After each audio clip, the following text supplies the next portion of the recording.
podcasts. 5 Live Boxing.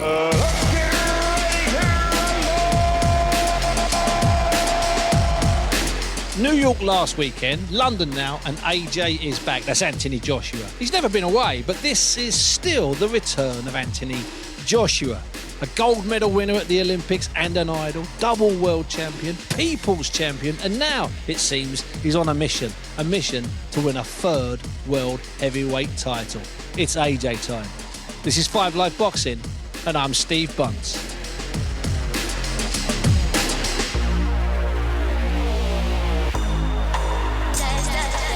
Now, I'm in a West London hotel out by Heathrow, and it's the official announcement of the Anthony Joshua return to a British ring against Jermaine Franklin, April 1st at the O2, a venue that AJ loves. And it's Joshua's first fight since losing for the second time to the Ukrainian Alexander Usyk. That was last August in Saudi Arabia. Well, this is AJ and me, a couple of old friends, having a chat. AJ, new trainer, new location, and I've got to tell you, I'm looking in your eyes, looks like a new AJ.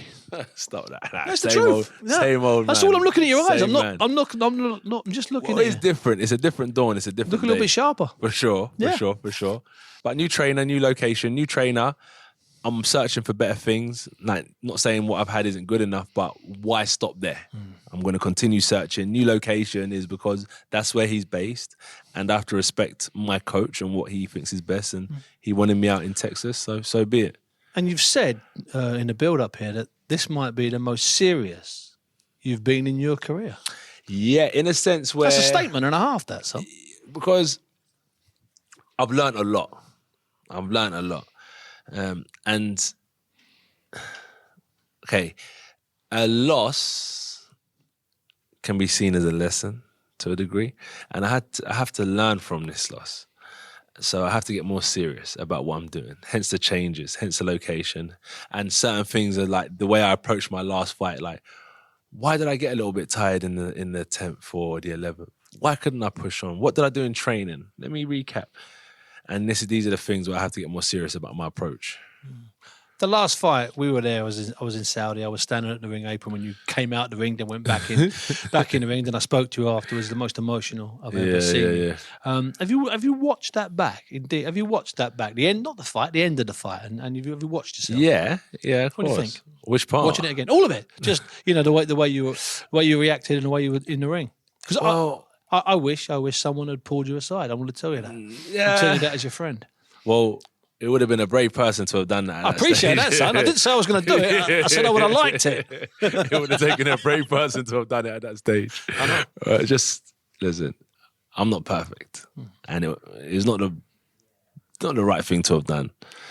And I don't speak to Usyk. I spoke to Vladimir, and I said, look, give Usyk a pat on the shoulder, tell him well done, and I apologise. You know what I'm saying? That's man to man. But it was just raw, uncut, and it may not make sense to a lot of people, but it made a lot of sense to me. And it was just how much it means to a degree. So just like, I thought I'd feel like that at the end of my career. Like when it's said and done, I think that's when I'll just be like, wow, what a roller coaster. Yeah, it's like, I made it through the trenches. But I feel getting so close to fighting for the undisputed title, like getting that fight with Fury that people want so much, it was like, yeah, I'm nearly there. And then bosh, it was like when I didn't hear my name, it was just like, then there were certain things in the ring that was said, not excuses, but one of them when you it was don't like, do excuses, do you? Nah, it was like, you're big and strong. Yeah. It was like, you're strong. Remember, a lot of like athletes from the African Caribbean community are told that they're strong. And I feel like it's quite degrading because we don't get mentioned about our talent, our technique. Well, we're told as commentators and broadcasters not to use words like he's big and he's strong. If you're speaking of a black athlete. Fighter, Yeah, you see what I mean? So like I'm aware of that because I am a black fighter. So when he said I'm big and strong, I thought it was just like wrong trigger. Alarm bells went off. So like there's loads of things like just triggering me at the time, but it's just pure raw and uncut emotion, because it's more than being big and strong. It's passion, it's drive, it's work. And yeah, as I said, I wanted to do it for British fans like me and Fury. But we're here. I wish them well. I wish them both well, honestly. And in the build up to this one, you obviously relocated. You seem to be, okay, even if you're not going to accept you in a different space, you seem to me like you're in a different space. You seem to me like your head's in a different place. Yeah. In a good place. Yeah, you do, honestly, yeah. I've spoken to you sometimes before fights, and you're there, but you're not there. I thought I was always there, though. No, I always make out you're there. I lie to you. That's what I'm saying. I always get up and say it's a great interview, AJ. That's what I'm saying. Even if it was bad. Every time you speak to me, I'm like, yeah, you know what? I do feel good. I'm telling you the truth now. Every now and again, I just feel like sometimes you're not with us, but I do feel like you're with us now. Okay. Are you not? Are you lying? No, I'm telling you the truth now. Okay. I'm doing a Bob Arrow. I'm telling you the truth now. Yesterday I was lying. But nah, well, it's different because there's no belts. I'm walking into the ring with like no expectation, but a lot of expectation. So it's like a bit weird. Yeah. You know, no expectation is like, what? I'm not defending anything. Like, what am I doing it for? Like, I'm just here to have a fight. Let's get it on. But then it's like, oh, if he gets caught or if he gets beat, it's all wrong. And this, it is what it is. I'm You've just got to do it for you now. Just do my best. Is that fair? It's for you. You've got to do it for you. Do my best. And do it for my coach because he's putting a lot of time into me as well. He's putting the effort in and he sees a lot something. of effort. Yeah, he puts in a lot of effort. So when you're working with him, without giving too much away, is he a constant talker or is he the kind of guy that just 1 or 2 words then sits down with you at the end, debriefing style? He's a bit of a mix because there's 2 ends to it. He has a high work rate. He pushes me in terms of like the volume and the amount of work that we have to do in our session. So he has a goal and he has someone with him that does all the punch stats, how many we're throwing. Okay. So there's a bit of science in there as well. So he knows like where his targets are in order to get me conditioned. But at the same time, he's like, he can't be doing all that stuff if I don't understand what I'm doing it for. Yeah. If it's not working. Yeah, so sometimes like, are you reading what I'm telling you here? It's good, direct. Yeah. So there's a balance. And Jermaine Franklin, I like him. I think he's an old school style American fighter. He's a tricky fighter. He's a guy that knows how to go rounds. He's a guy that knows how to use every single bit of his ability. I like him. True. I think he's a good pro. True. Yeah, and as you said, use every single bit of his ability. Absolutely. Because if that was a case where people knew how to use every single bit of their ability, we'll see a lot more fighters in the gym, a lot more champions. But people just don't. They got bigger guys than Franklin, stronger guys than Franklin that just don't know how to use their ability. And he'll beat them every day of the week. Yeah, so good luck to him. I wish him well. And I'm gonna, and why I say that is because it's better for the fans. The better he trains and the better he fights is the better for the fans, for me as well. And finally, because if I get tapped on the shoulder anymore, I'm going to end up being injured. You understand me? And the dirty looks I'm getting, that's neither here nor there. Tell me this quite seriously. Yeah. Eddie's talked about 3 fights this year. This one in the summer, then one in December. Is that also in your mind? Would that be good? Rare, but good?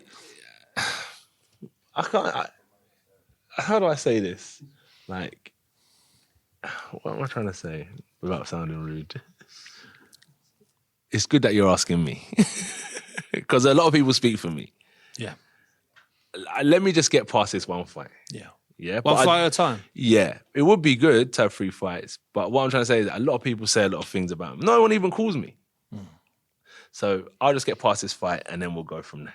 So that would be really good if people would maybe go to the source. Go to the source first. Not go to just wait until you hear it from me. And if you don't hear it from me, then you don't hear it from me. Because there's a lot of pressure. It comes with a lot of pressure on my back when people say, did you say this? Or why did you say it? I didn't say anything. This person's lining up to fight me out. I didn't know about that. But that's been the way it's been with you all the time because you go so private after fights. People just assume this is what you've said. So they have these conversations and you're never involved, but you're having these great conversations. Because I do so much media work anyway and like commercial work and sponsorship. That's why I feel like I don't need to do too much talking because I'm promoting boxing in other ways anyway. That's why I feel like, that's why I feel like I don't need to do too much talking anyway.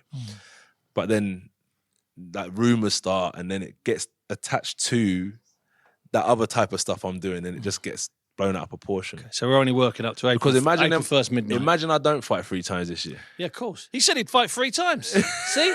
Another AJ lie. Yeah, I'm sick of those lies. Exactly. No, quite honestly, that was good. Yeah. You were good today, and it's not a lie. All right? That's in the good column. He says it every time. I say it every time, but this time I mean it. Every time. I don't believe you anymore. AJ, that's brilliant, man. Thank you so much. a relaxed and focused AJ. He might have tried to deny it, but he was, I can assure you. And then as I walk away from him, people were saying to me, he looks focused, doesn't he, Bunsey? He seems focused. Well, he absolutely does. Well, I'm now going to walk over towards Eddie Hearn. Eddie, 1 second. Just spoken to AJ. I like the look of him. Yeah, just flown in. So, chilled. I think I haven't been out yet to Texas, Bunsey, but I just, America. Yeah. He's a big name in America, but I'm guessing he can go to the cinema, he can go to the mall, he can have a little walk round, get a coffee, right? Go for a walk in the park and actually live quite a normal life, Absolutely. which must be really refreshing for him, because one of his biggest, I guess, weaknesses but strengths is the time that he gives people. And if he comes out of Finchley Gym and there's 100 kids there waiting for him, which there will be every night, he'll talk to every one of them. Yeah. And 2 hours later, he's still there, and then everyone's saying, you really need to get back and rest. But this is a different moment for him. I think this is time to be a little bit selfish, if you're Anthony Joshua. It's time just to say, I need to take care of myself because I've given so much to people, given so much to the sport. And I'm going to say it at the presser, at the end of the day, we all need to thank this guy. 10 years ago, he debuted at the O2 Arena against Emmanuel Elio. I don't think any fighter, any promoter, any broadcaster, me certainly, you Bunsey, would be in the same position we are now without this guy. 100%. And, I don't... People probably get a bit bored with me always backing him and championing him, but I see the individual. And when I look at the time that he's given to people, the time that he's given the sport, and the role that he's played, we should all be behind him. But now it's time to be selfish, I think. Now it's time to say, I love you all, but I've got to take care of myself and I've got to give this one last big crack. There's never been a fighter under so much pressure. We talked about that in 2012, 2013, 2014, and here we are in 2023 still talking about it. It's all very well you saying he needs to be selfish, and I agree he needs to be selfish, but I think that needs to come from inside his camp and around those people, and they need to be quite harsh and brutal with him and say, listen, we can't do the stuff we used to do. You've got to be a man that locks yourself away, because the focus isn't on being the big friendly giant, the man that everyone loves. The focus now is on being the world heavyweight champion for the third time. Yeah, but it does have to come from within as well. I mean, I've lost count of the amount of times where he's finished a media workout, a public workout, and he's looked around, right? I can't remember if it's Povetkin or Ruiz. And they've gone to him, right, come on. And he's gone, no, hang on. No, hold on. And he's gone round and he's signed gloves. Do you remember in Cardiff when he did 2.5 hours after? And it's like, but the training team is going, no. The scientists, the specialists are saying, you need to go home, mate. You've been at it non-stop. Yeah, but these kids are here and I want to, and people don't really necessarily see that or respect that. But now the difference is, I think, being in Texas is, I just feel like he'll have more energy. Today's probably the most tiring day he'll have in camp. He's flown in, he'll have to do all his media, and he'll probably get on the plane tomorrow and go, exhausted. Thank God that's over. Yeah. I remember those days. And his job is done for boxing. Like he can't give any more than he's given. So now, like I say, just focus on yourself, because you're not going to get the pat on the back. You're always going to get people criticising, oh, this opponent's not great, oh, you're finished, oh, this and that. So just worry about yourself. You've got one last crack here to become a 3-time world heavyweight champion. And I'm excited. I'm really excited for this part of his career. Are you going to go out to Texas and have a look at him? Because here's the thing. I know that you saw him pre-European Championships, pre-Olympics, through and before each and every single bout. You would have seen him in the gym, in private, maybe a sparring session, or just when he's doing some whatever work. Will you make a point of going out to Texas just to satisfy your mind a little bit, Eddie? Yeah, I will. I mean, I really trust his team, and I trust Derek James, who's trainer of the year last year. I had a good chat with him the other day, and I just wanted him. I've seen 10 years of AJ in the gym. So I feel like I've got a pretty good understanding of what makes him tick. I agree. And I had a good conversation with Derek James, and he seemed to be on the same page. Everything I said, he can see that. And it's really about simplicity. It's about belief. It's about relationship. It's about trust. And it's about making Anthony Joshua believe in what he's doing in the ring.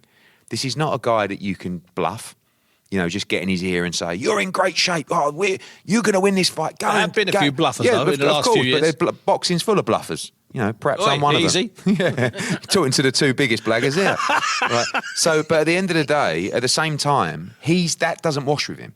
So, like, particularly in the first Usyk fight, that was just a guy that was really lost about what he needed to do against that fighter, against that style. And it's all very well saying, you should just stick it on him. It's like, no, how? How, when, why? And really what Derek James has got to do is just get him to believe how good he is. You're talking about a guy, I watch top 10 world heavyweights and I see someone that is another level to them in Anthony Joshua. Now, do you believe you're another level? That's the question. And, some people believe that he's done. Some people believe that he's mentally finished.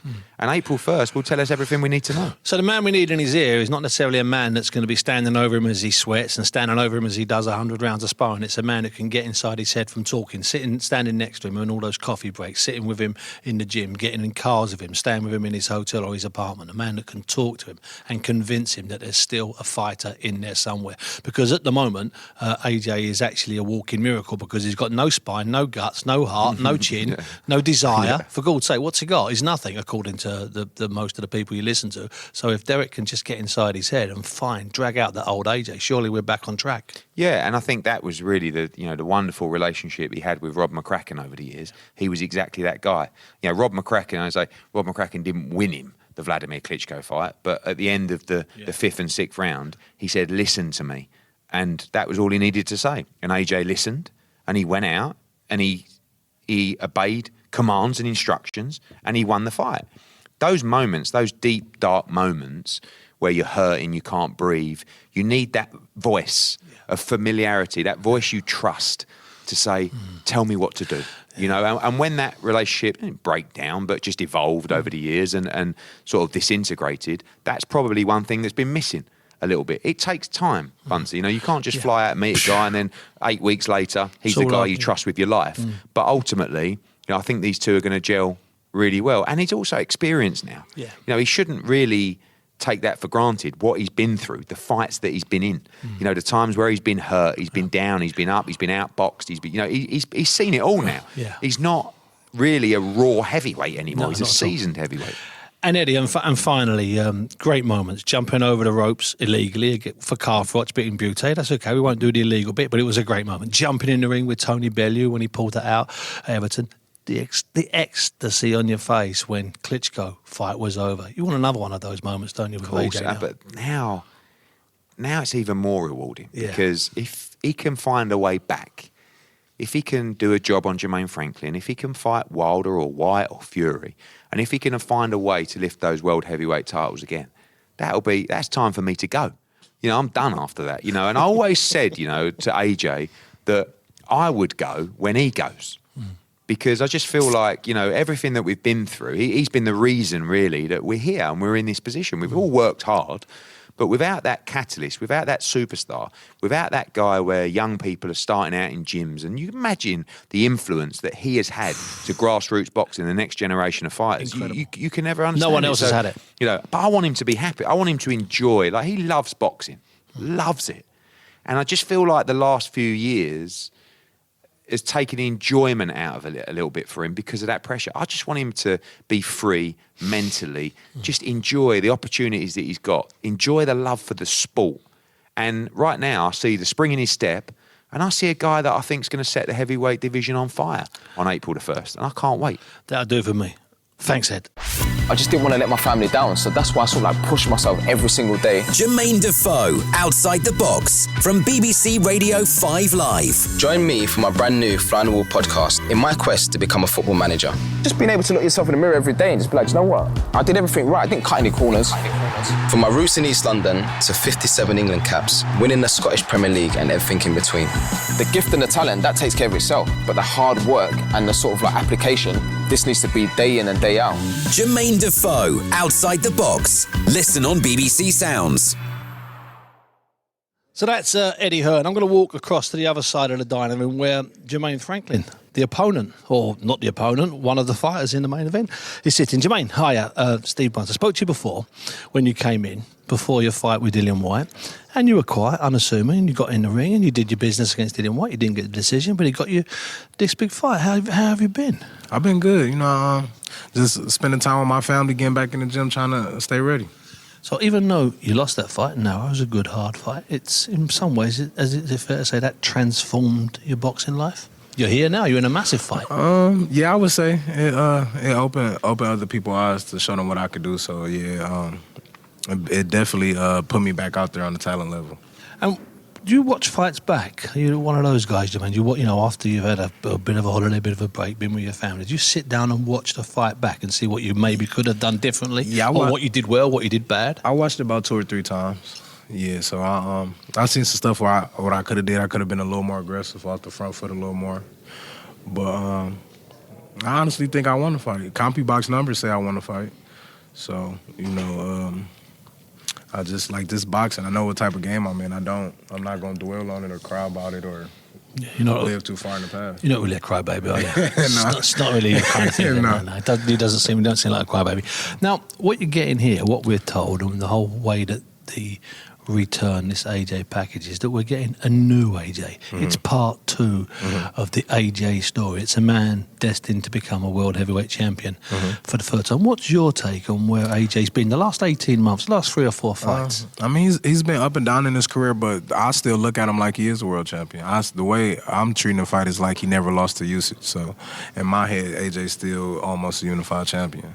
So 4 or 5 or 6 years ago, when you were starting out, when you were coming on, AJ would have been the champion. He would have been the big face. This is when Deontay Wilder was in obscurity and Tyson Fury was, 20 stone or 350 pounds doing nothing. Yeah. So AJ was the man when you first started your pro career. Yeah, so he was already in power a little bit at that time. So we were still making our climb in the ranks, still trying to get up there, get a shot. So. And when you look at those Usyks, those 2 fights of Usyk, 24 rounds against a man that was a lot smaller, was a lot shorter, were you surprised that AJ didn't impose himself more, didn't use his natural physical assets? Did that shock you a little bit? No, because, no and yes. I feel like he should have played a little more bully game. But at the same time, nobody wants to give Usyk credit for being a great boxer puncher. Like, he trains with, I can't think of the coach name, but it's Lomachenko coach. They come up in the same. So we all know Loma can move. We all know how Loma fights. He can move. He's a great boxer puncher. So why not just give Usyk his respect? He came out there and did what he had to do, and it's like we look at it as like AJ didn't do something instead of what Usyk did. Yeah. So. That suits our agenda because we like to think that AJ got it wrong as opposed to Usyk getting it right. But you've looked at it differently. You've turned it on. I looked at it differently. He just did what he had to do. A lot of angles, a lot of pop shots,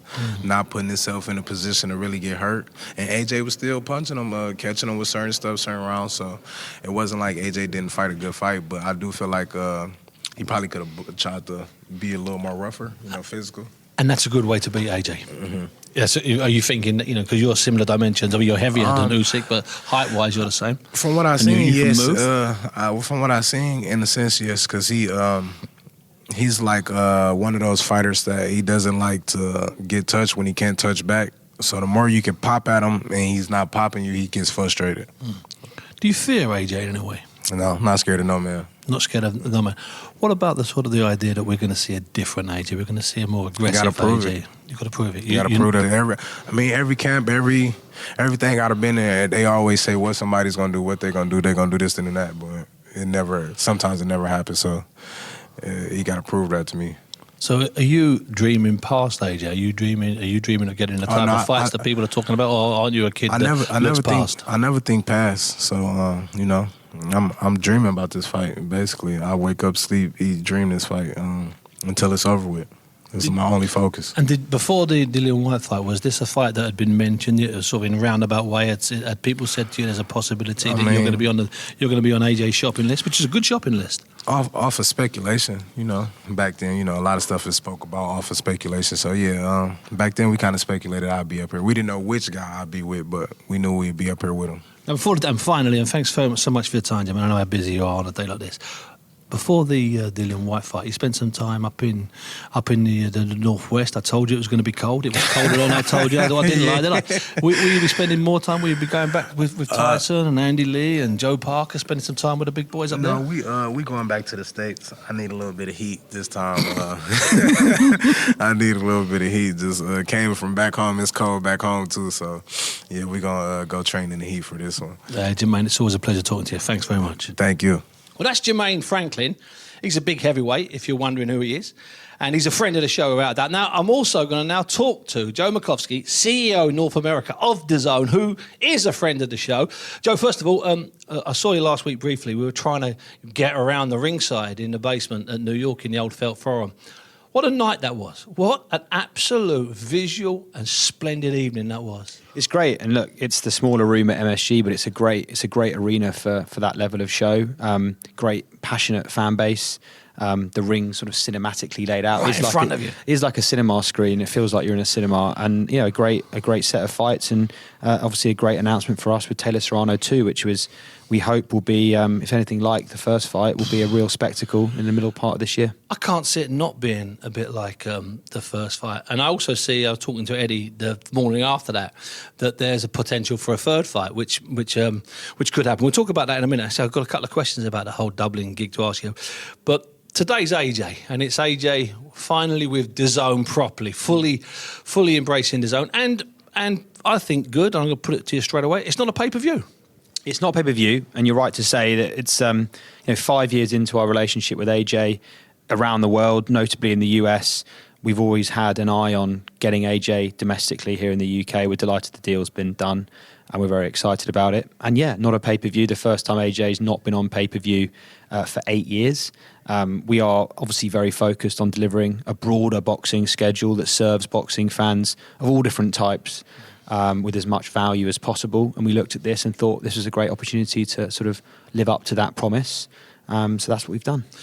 Now, there's been a bit of misunderstanding. That's the only way to describe it. Maybe it was the way the press release was worded. Maybe it was the way it was packaged. But there was an awful lot of press and play when it was announced that there would be a slight increase in the fees from your original opening price of a couple of quid a few years ago. Went up to $7.99. Then suddenly it looked like it was going to $19.99. It was kind of misleading, and it's led to a lot of people inside boxing who maybe didn't read to the bottom of the email, believing that it had gone up from $7.99 to $19.99 a month, which it hasn't, has it? No, it hasn't. And we've looked at our pricing, and I remind you, it's always important to read the small print in any email you get. But actually, Joe, if you don't mind me saying so, it was big print. It wasn't even small print. It was a massive yellow box. I'm being generous. I think the way we've looked at our subscription base, for obvious reasons, it's important to state here, we're not just a boxing service in the UK. We're announcing a bunch of additional rights at the moment, notably the NFL deal we've announced for 10 years, including the UK. But because of our focus on boxing, since we launched, and our relationship with Matchroom in particular, the vast majority of our UK subscribers are boxing fans. They're hardcore boxing fans. They're loyal boxing fans. We want to make sure we're serving that group of people with as good a value proposition as we can possibly deliver. So what we've done to serve those people is introduce 2 tiers of subscription, one of which is an annual contract for $99.99. which gives them a very, very small, a nominal price increase above the $7.99 they've been paying thus far. They can commit to that for 12 months. There's also at £9.99 a monthly subscription that plays out if you commit over a full 12 months. You're paying £9.99 a month monthly.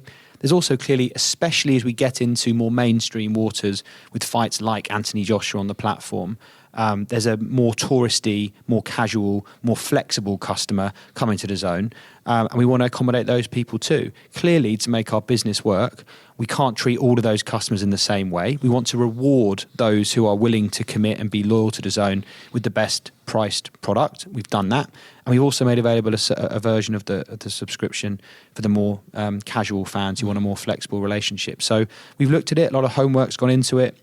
We've played and tested with various different bits of it. But we're very confident it's the right pricing strategy to take our business forward. And so basically, just to paraphrase what you said there, if you're a $7.99 customer per month, if you click on the deal, follow it down, and it's very simple, it's about £4 more a year. Yeah, it's £4 more a year, Joe. It's less than a pint in the bars in London that you drink at. But even the ones I drink at are more than £4. And I think it's very good value. I would say DAZN in the US and in the UK have delivered very, very good quality boxing content and very well-priced boxing content since our entry in 2018 in the US and 2020 in the UK. I think sometimes we're held to an unfair standard because of the subsidization, frankly, we've been making on boxing content since we launched. I look at the rest of the market, particularly in the US, where there is a overly regular use of pay-per-view. And in the US, it's a far more expensive product. We're talking $75, $80 every 4 or 5 weeks. We committed, I probably had this conversation with you last year when we announced the pay-per-view, we're not going to use that every second week. We're going to use it sparingly, and we're going to look at always blocks of content and make sure we're delivering blocks of content that represent very, very good value.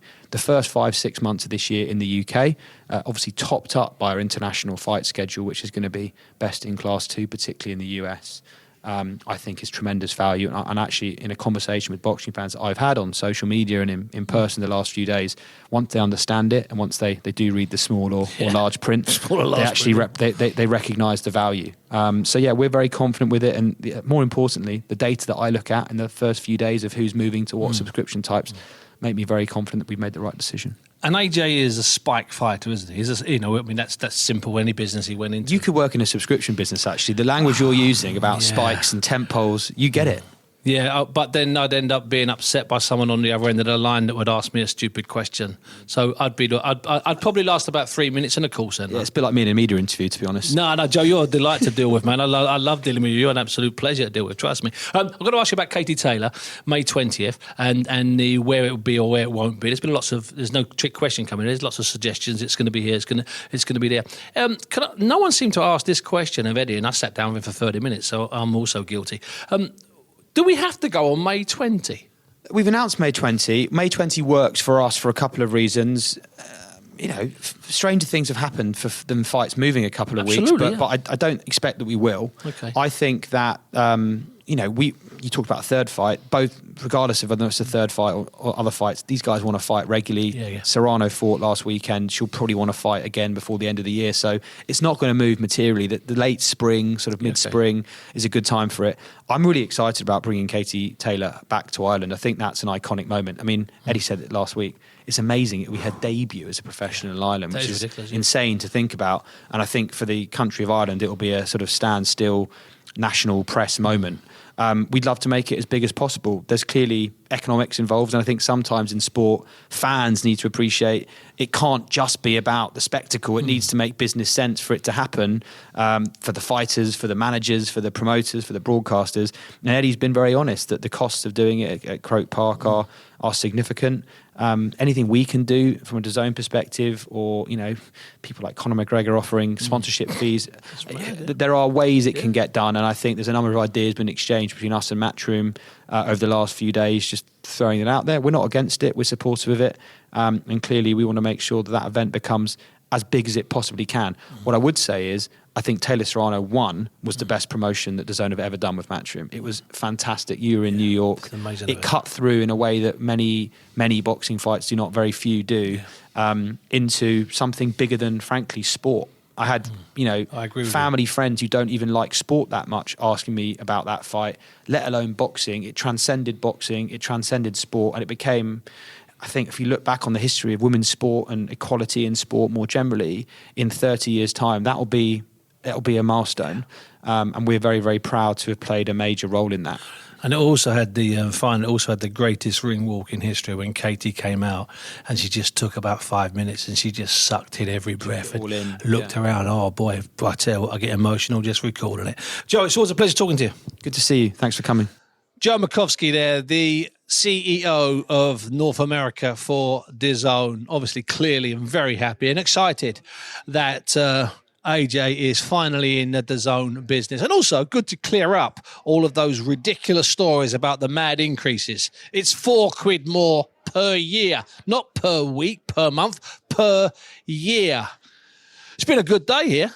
AJ in fine form, I thought. Bit edgy, I like that. Eddie Hearn, obviously in good form. Floated through, talked to people. That's what we do when we produce a bonus pod. Now, we're back on Monday with 5 Live Boxing, where we will look ahead to a fight that is surely going to be X-rated unforgettable and unmissable. Lee Wood defending his world featherweight title against the Mexican danger man. And that's not a cliche. He is a Mexican danger man, Mauricio Lara. This has been 5 Live Boxing, and I've been Steve Bonds. Let's get ready to rumble! 5 Live Boxing.